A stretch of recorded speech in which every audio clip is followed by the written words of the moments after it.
Hello everyone. Pretty rare I've got any time on Friday afternoons, but just so happens this week, little AAA has got a play date, is out. So before I go off and do the family thing all weekend, some people wanted me to make this video where I'm going to be explaining the triple shakedown that Tony Blair and other NGOs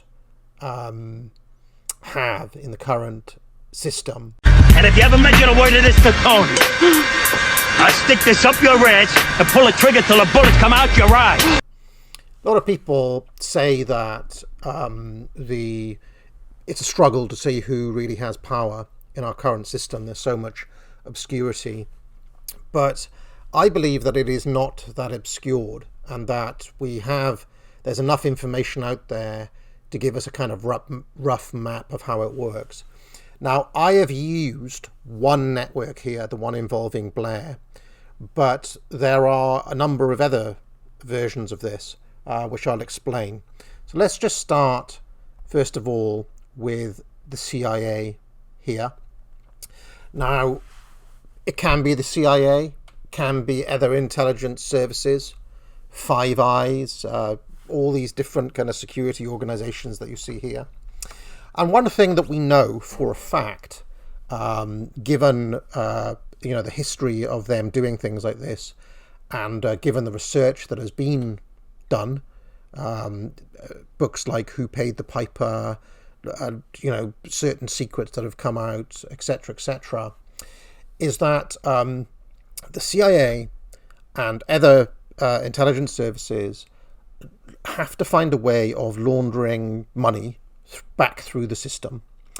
And one of the ways, historically, that the CIA has done this, and there is no reason whatsoever to believe that they don't still do this, is by washing their, funds, how they get those funds. I'm sure people will explain in the comments.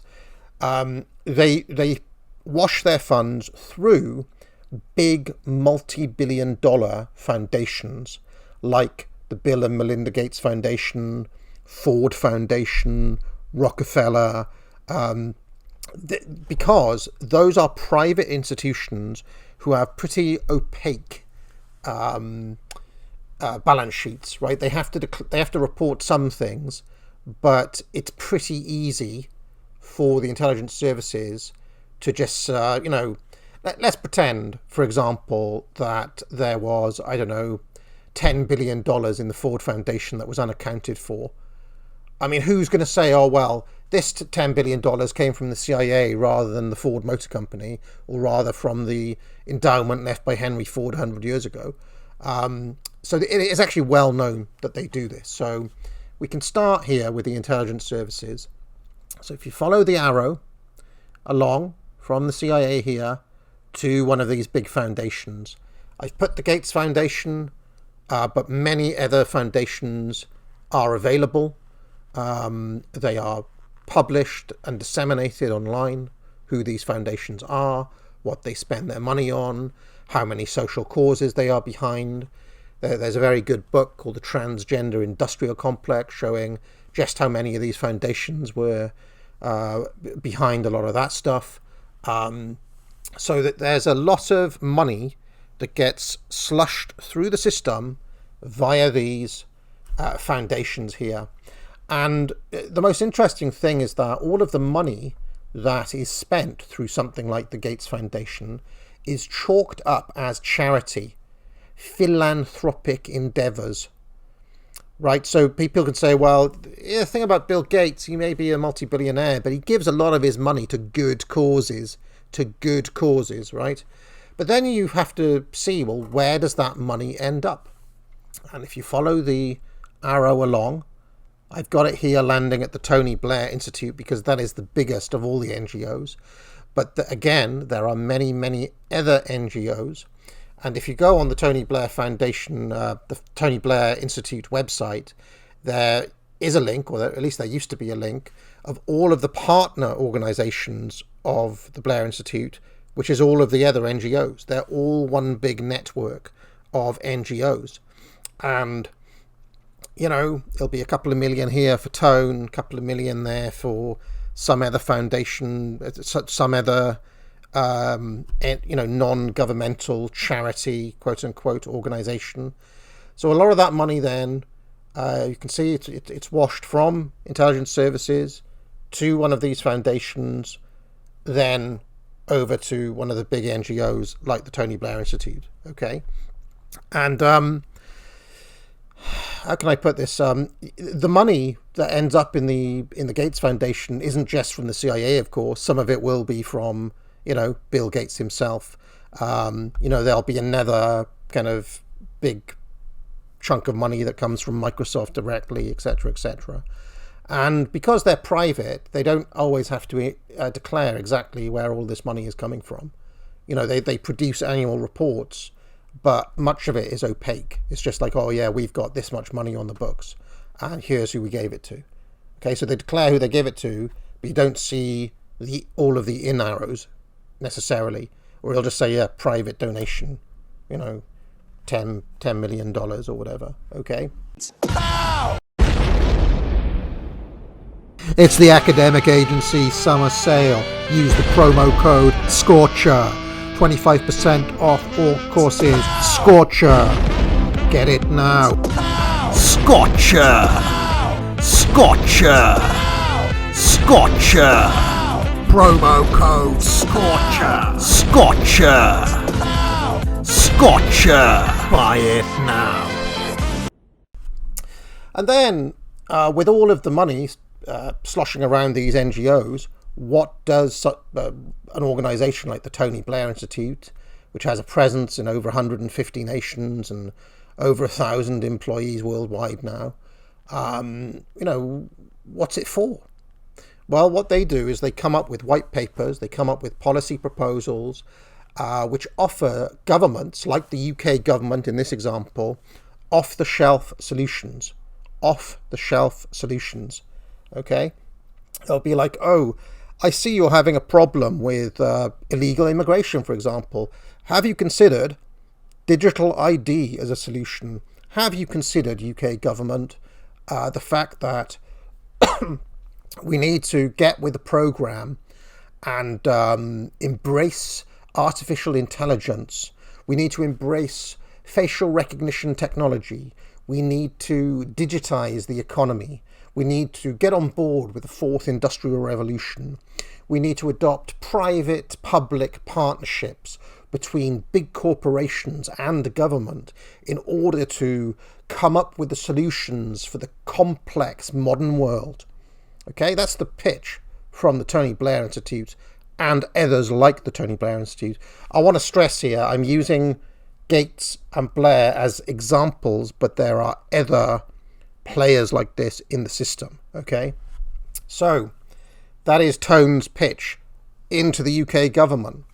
And if you watch these people for long enough, what starts as a white paper proposal at the Tony Blair Institute ends up as government policy 5-6 months, a year later. These things are coming down the pike. They sell the UK government, and the UK government's like, yes, this is a good idea. So, how are we going to implement this plan, Tone? And then Blair says, well, the first thing you're going to need is consultants. You're going to need expertise, because the thing about politicians is they don't have the technical know-how.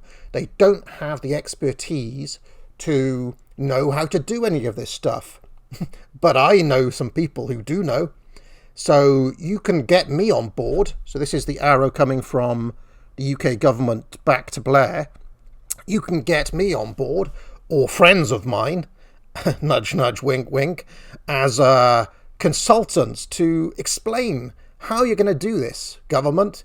You can second this contract to us, and we'll sort out the details. And then, lo and behold, Tone and his friends, or whoever it is that gets appointed as the government, the quote-unquote independent government expert to oversee a project like this. Oh, we think it's a good idea to get a big contract with a firm like Microsoft. Surprise, surprise.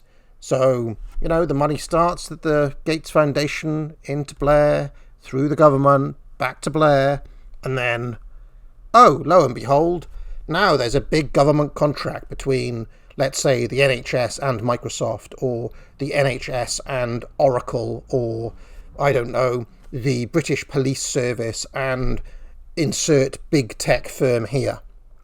Okay, I hope you understand how this works, okay? And also, it can work the other way, i.e., the government give a big contract to Microsoft, and Microsoft say, we need some technical expert, some interface, some project lead, some point of contact that is a go-between between the world of, the corporate world of Microsoft and Westminster.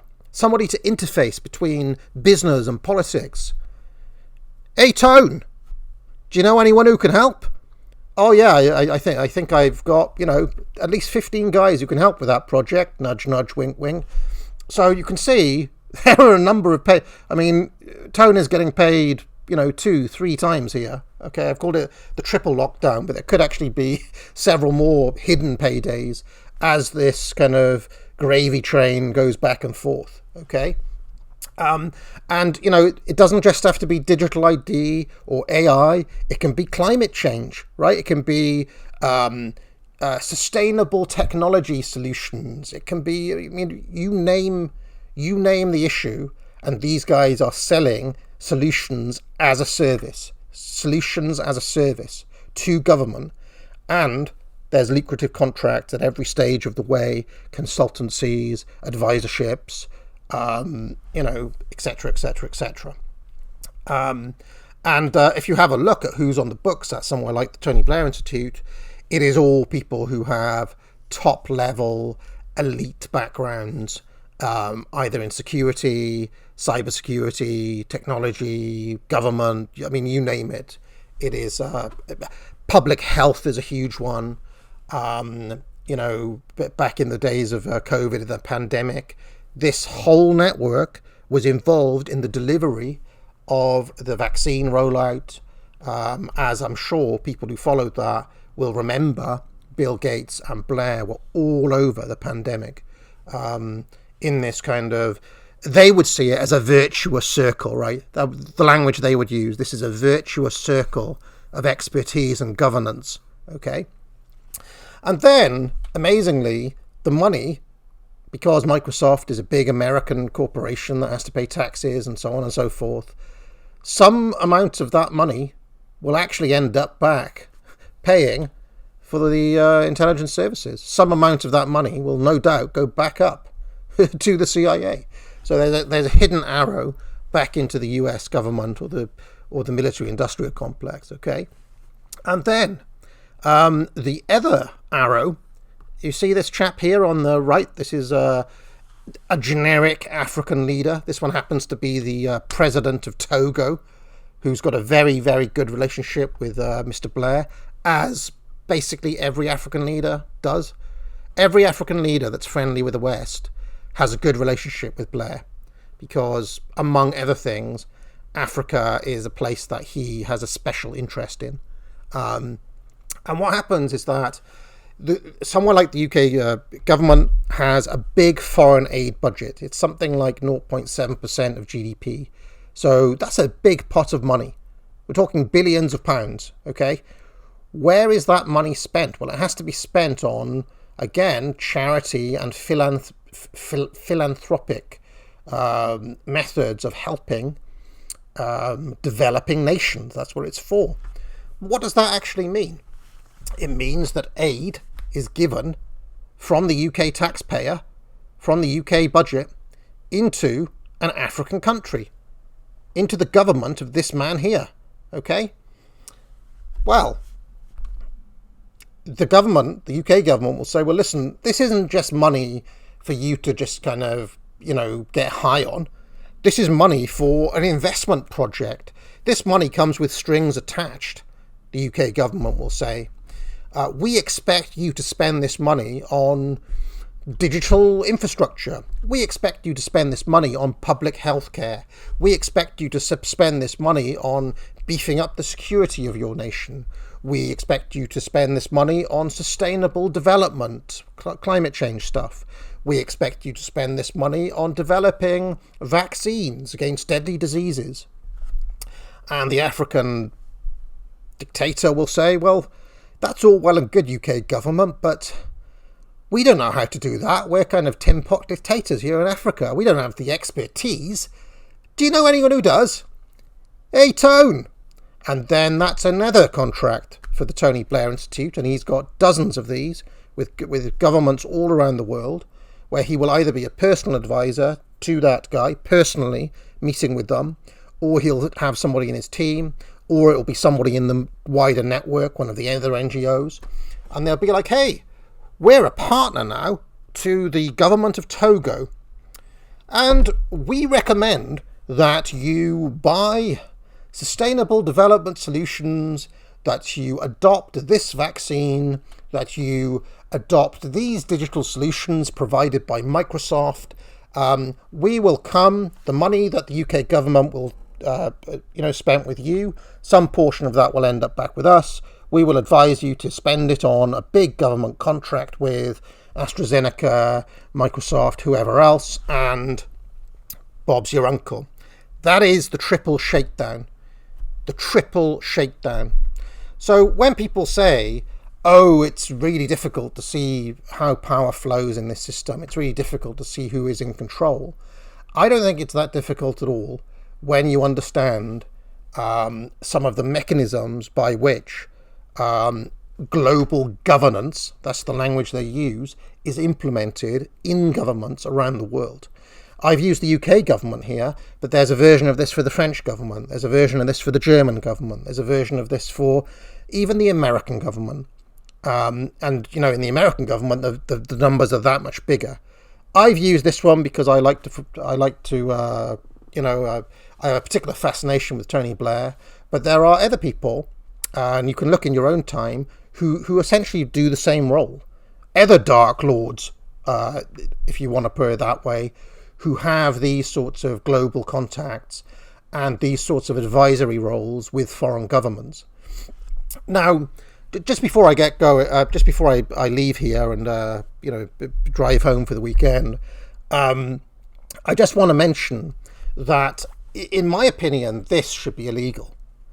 As much as I love Blair and the Dark Lord and so on, I don't think it should be allowed that the same person should have all of these different relationships in the system, that somebody who's advising the government, as Blair is also responsible for the delivery of a contract that the government enacts as policy that he actually recommended in the first place, and also then is responsible for advising foreign governments on how they spend their money.